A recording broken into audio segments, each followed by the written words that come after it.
সেই দিন আমরা একজন মন্ত্রীকে বলতে শুনেছি 1 ঘন্টার মধ্যেই নাকি শাপলা চত্বর সাফা। আল্লাহ জালেমকে মজলুমের যে দোয়া এবং যে আল্লাহ আমাদেরকে যিনি সৃষ্টি করেছেন, একজন মজলুমের এবং দোয়া এবং সৃষ্টিকর্তার মধ্যে কোনো পর্দা থাকে না।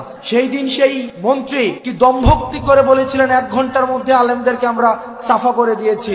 আজকে বাংলাদেশে যারা এই দম্ভক্তি করেছে তারা বলেছিল শাপলা চত্বর থেকে 1 ঘন্টার মধ্যে সাফা করেছে, কিন্তু আপনারা দেখছেন তাদেরকে এই বাংলাদেশ থেকে 45 মিনিটের মধ্যে সাফা করে দেওয়া হয়েছে।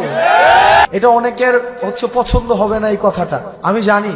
এখানে অসংখ্য মানুষ আছেন, এটা আপনাদের পছন্দ হবে না। অধিকাংশের কাছে হয়তো আমি এই কথার কারণে অপ্রিয় হতে পারি, কিন্তু কার কাছে অপ্রিয় হলাম, কার পছন্দ হলো না সেটা মুখ্য না।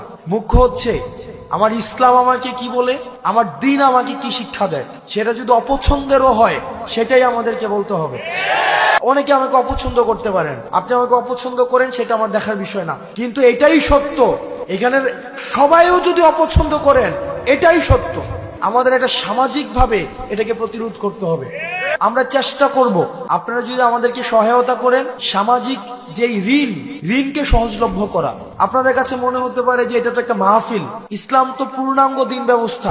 ইসলাম আমার দুনিয়া নিয়েও কথা বলে, দুনিয়া পরবর্তী বিষয় নিয়েও কথা বলে। আমাদের দুইটারই সমন্বয় ঘটাতে হবে। আমি আমার ক্ষুদ্র জ্ঞানে, আমি যেহেতু সামাজিক সমস্যাগুলো আমার কাছে মানুষ নিয়ে আসে, আমার যেহেতু দৃষ্টিগোচর হয়, সেজন্য আজকে আপনারা শপথ করেন যার এই ধরনের টাকা বিনিয়োগ রয়েছে পত্তন নামে, সুদ নামে, সেটা আর খাবেন না। আমরা ঋণকে সহজ করে দিব।